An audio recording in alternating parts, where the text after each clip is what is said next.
बड़ी खबर आपको बता दें, लोकसभा चुनाव के लिए कांग्रेस ने एक और लिस्ट जारी की। मध्य प्रदेश के 3 सीटों के लिए उम्मीदवार घोषित कर दिए। गुना से राव यादवेंद्र सिंह को प्रत्याशी बनाया गया है।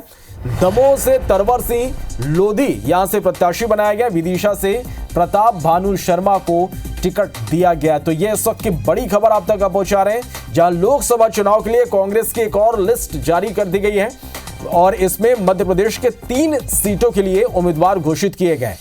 गुना से राव यादवेंद्र सिंह को यहां से टिकट दिया गया है, तो वहीं दमोह से तरवर सिंह लोधी प्रत्याशी बनाए गए हैं। विदिशा से प्रताप भानु शर्मा को टिकट दिया गया है। तो यह इस वक्त की बड़ी खबर आप तक पहुंचा रहे हैं, जहां पर कांग्रेस ने अपनी एक और सूची यहां पर जारी की है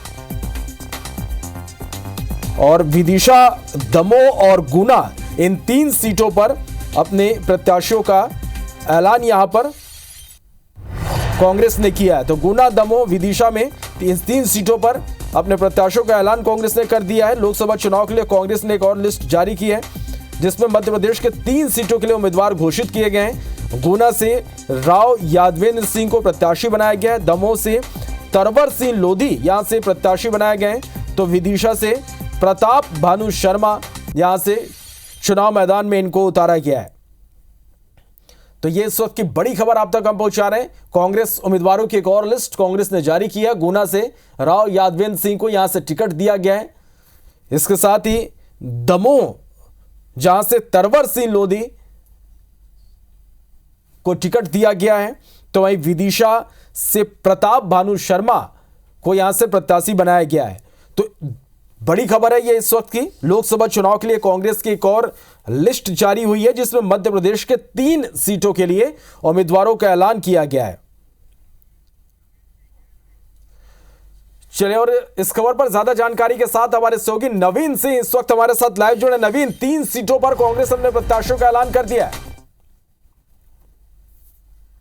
देखिए, बिल्कुल आज सीईसी की बैठक थी दिल्ली में और ये माना जा रहा था कि मध्य प्रदेश की जो 6 सीटें बची हुई हैं, जिसमें कांग्रेस को अपने कैंडिडेट डिक्लेयर करने हैं, उनके नाम का ऐलान हो जाएगा। लेकिन सिर्फ 3 सीटें ही डिक्लेयर की है फिलहाल कांग्रेस पार्टी ने।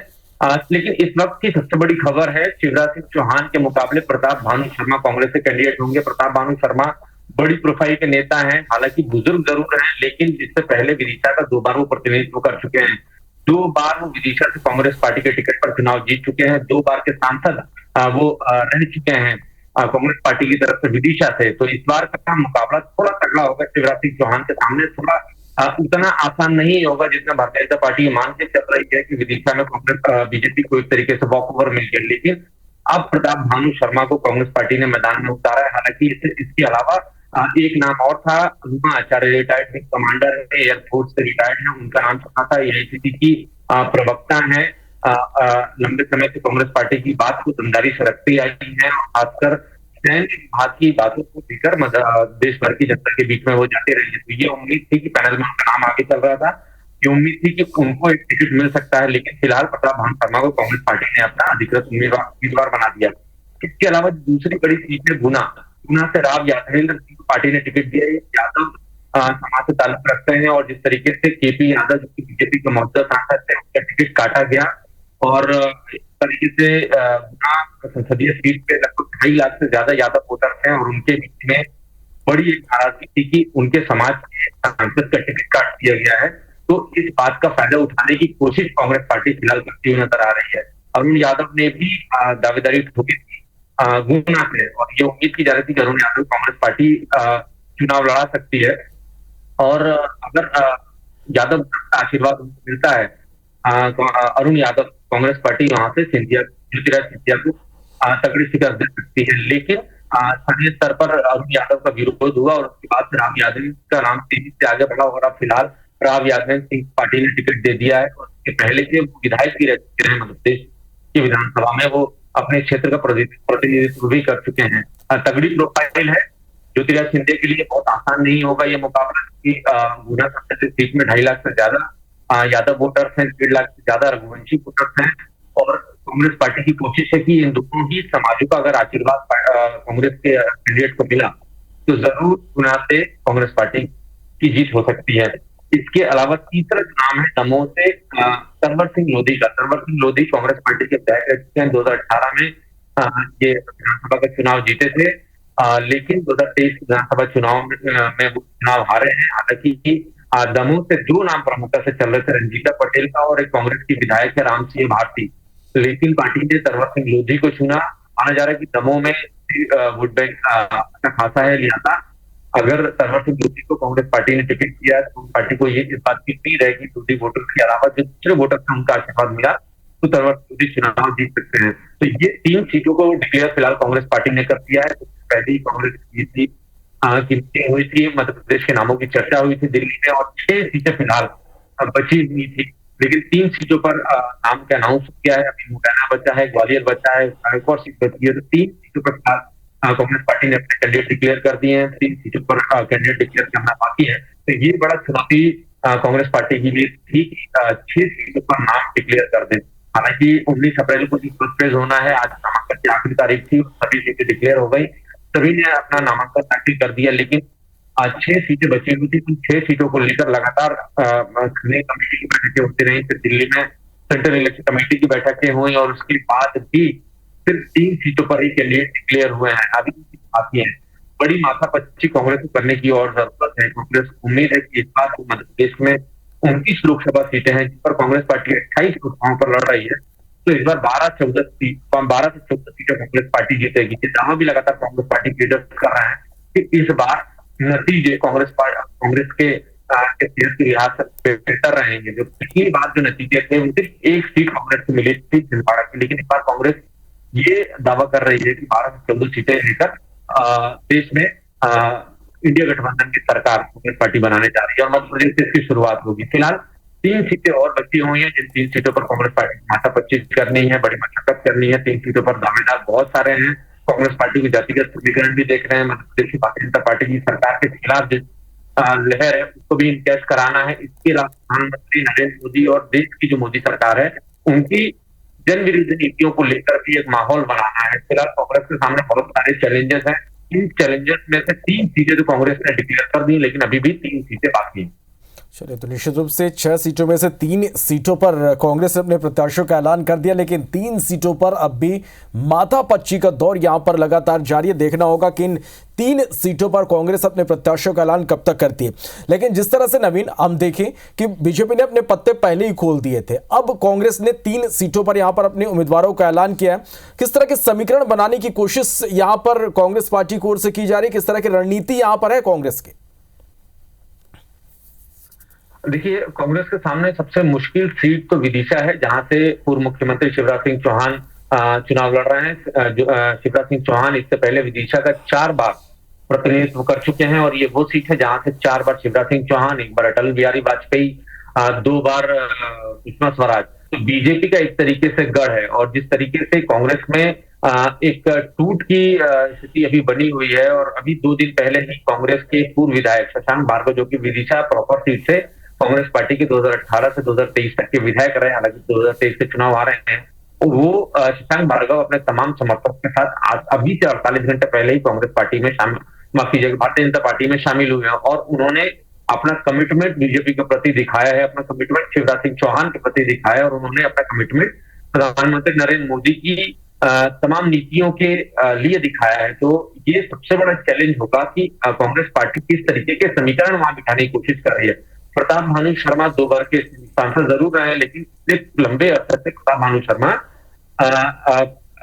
एक्टिव राजनीति से, एक्टिव पॉलिटिक्स से थोड़ा सा बाहर चल रहे हैं, फील्ड की राजनीति से थोड़ा दूर चल रहे हैं। चूंकि बुजुर्ग हैं, हालांकि लगातार सक्रिय जरूर हैं, वो पार्टी के फोरम पे, पार्टी लीडरशिप पे अपनी बात रखे आए हैं, इंटेलेक्चुअल सोसाइटी में उठना बैठना उठता है, लेकिन फील्ड में जिस तरीके से एक्टिव होना चाहिए उस तरीके से एक्टिव नहीं है। फिर भी कांग्रेस पार्टी को उम्मीद है, कांग्रेस पार्टी ने प्रताप भानु शर्मा में पोटेंशियल देखा है, विनेबिलिटी उनकी देखी है, इसलिए आज उसको टिकट अनाउंस किया है। तो फिलहाल ये दिखता है कि कांग्रेस पार्टी के सामने बड़ी मुश्किलें होने वाली हैं।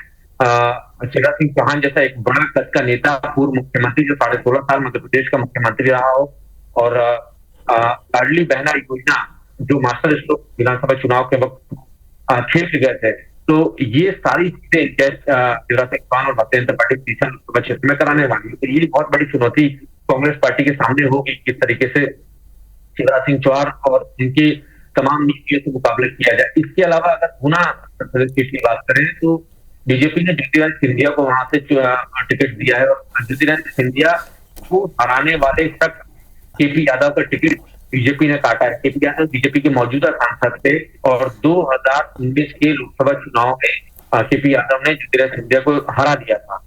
तो ये सबसे बड़ी चुनौती है कि बीजेपी किस तरीके से माफ कीजिए कांग्रेस किस तरीके से राव यादवेंद्र सिंह के जरिए ज्योतिरादित्य सिंधिया का मुकाबला करेगी। ज्योतिरादित्य सिंधिया मोदी सरकार में मंत्री भी हैं और जिस तरीके से उन्होंने 3 सालों में परफॉर्म किया है, उनको एविएशन डिपार्टमेंट दिया गया था और जिस तरीके से उन्होंने परफॉर्म किया ग्वालियर में इंटरनेशनल एयरपोर्ट बनाने की नींव रख दी गई है। इसके अलावा न सिर्फ ग्वालियर में बल्कि मध्य प्रदेश और देश भर के तमाम शहरों में एयर कनेक्टिविटी को उन्होंने बढ़ाया है और यही सारे अपने विभाग के कामों को लेकर जनता के बीच में जा रहे हैं। और इस बीच में भी मंत्री रहते हुए भी वो प्रदेश सीट पर सक्रिय रहे, तमाम सामाजिक संमेलन में वो जाते रहे, ग्वालियर में भी वो मेहनत करते रहे, अलग अलग हिस्सों में ग्वालियर संभल के मेहनत करते रहे। तो कांग्रेस के सामने सबसे बड़ा चैलेंज ये होगा कि राव यादवेंद्र सिंह के जरिए वो कैसे ज्योतिरादित्य सिंधिया और भारतीय जनता पार्टी से मुकाबला करेगी। हालांकि कांग्रेस को ये जरूर उम्मीद है कि यादव वोटर जो कि गुना संसदीय सीट में 2.5 लाख से ज्यादा की आबादी रखते हैं, अगर उनका आशीर्वाद राव यादवेंद्र सिंह को मिला, यादव समाज से ताल्लुक रखते हैं, तो पार्टी जरूर जीतेगी ज्योतिरादित्य सिंधिया को शिकस्त के लिए। लेकिन थोड़ा मुश्किल ये है, कांग्रेस जिस तरीके से कागजों पर एक्सरसाइज कर रही है, टेबल पर एक्सरसाइज कर रही है, तो वो एग्जीक्यूट होना और फील्ड में वो नजर आना ये थोड़ा सा चैलेंजिंग कांग्रेस पार्टी के लिए रहेगा। हालांकि फिर भी कांग्रेस की सीनियर लीडरशिप ये मान के चल रही है कि जिस तरीके से सभी में राव यादवेंद्र सिंह का नाम आया है और उनके तमाम सपोर्टर्स का नाम आया है कि राव यादवेंद्र सिंह को अगर टिकट पार्टी देती है तो अच्छा मुकाबला होगा, कांग्रेस पार्टी जीत भी सकती है। हालांकि विधानसभा चुनाव के 5 से 6 महीने पहले ही राव यादवेंद्र सिंह ने कांग्रेस पार्टी ज्वाइन की थी। इससे पहले वो बीजेपी में हुआ करते थे, उनके साथ हजारों कार्यकर्ताओं ने कांग्रेस पार्टी ज्वाइन की थी। तो ये जरूर है कि कांग्रेस उनको बहुत मजबूत मान रही है, लेकिन फिर भी ज्योतिरादित्य सिंधिया के सामने ये थोड़ा सा चैलेंजिंग रहेगा। हालांकि इस सीट से अरुण यादव ने भी दावेदारी की थी, लेकिन स्थानीय नेताओं का विरोध हो गया था। स्थानीय नेताओं के विरोध के बाद फिर से गुना संसदीय सीट पर एक बार विचार विमर्श किया और आज भी उसी सीट को लेकर चर्चा हुई और सीट के बाद राव यादवेंद्र को लेकर सारे ही बड़े नेताओं में सहमति बनी है। हालांकि मध्य प्रदेश कांग्रेस के अध्यक्ष जीतू पटवारी, सीएलपी लीडर उमंग सिंगार, ये लोग आज सीईसी की बैठक में नहीं थे, लेकिन इनका मैसेज वहां जा चुका था और सीईसी ने जितेंद्र सिंह जो मध्य प्रदेश कांग्रेस के प्रभारी हैं उनकी अध्यक्षता में ये सारी चीजें तय कर दी और राव यादव सिंह को पार्टी ने टिकट दे दिया। चलिए, तो नवीन यहाँ पर देखना होगा कि कितना दिलचस्प मुकाबला इन सीटों पर होगा और जो बाकी 3 सीटें हैं उस पर कांग्रेस अपने प्रत्याशियों का ऐलान कब तक करती है। बहुत शुक्रिया आपका हमारे साथ जुड़ने के लिए, तमाम जानकारी के लिए।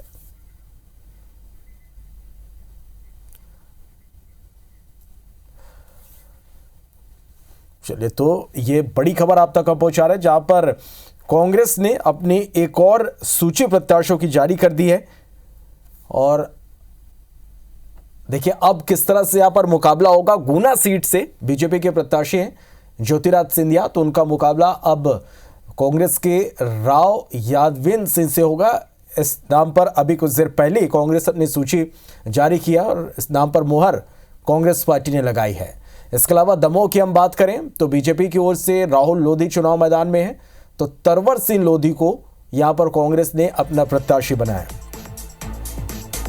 तो वहीं विदिशा से पूर्व मुख्यमंत्री शिवराज सिंह चौहान इस सीट से उम्मीदवार हैं, तो वहीं भानु शर्मा को कांग्रेस पार्टी ने इस सीट से चुनाव मैदान में उतारा।